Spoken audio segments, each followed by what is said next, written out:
Shalom peuple de Dieu. Il semble que la renommée de notre Dieu s'accroît par l'accomplissement de ses promesses. Chacun de nous est dépositaire des promesses de l'Éternel.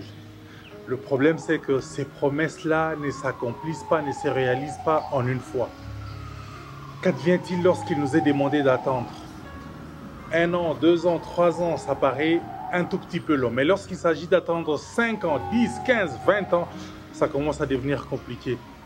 La Bible nous rapporte une belle histoire contenue dans le livre de Genèse, chapitre 16, verset 2.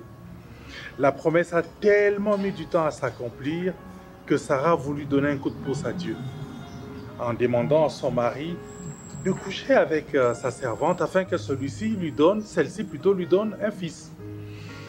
Jusque-là, le plan fonctionne à merveille parce que c'est dans la coutume dans cette contrée-là. Jusque-là, pas si sûr que ça. Parce qu'au bout d'un moment, la servante ou l'esclave se rend compte de ce qu'elle a et que Sarah n'a pas. À partir de cet instant s'installe le mépris.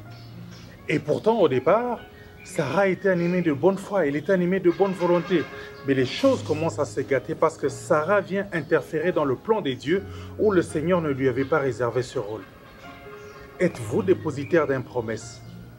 2 choses à faire. Première chose, ne donnez pas un coup de pouce à Dieu parce qu'il n'en a pas besoin.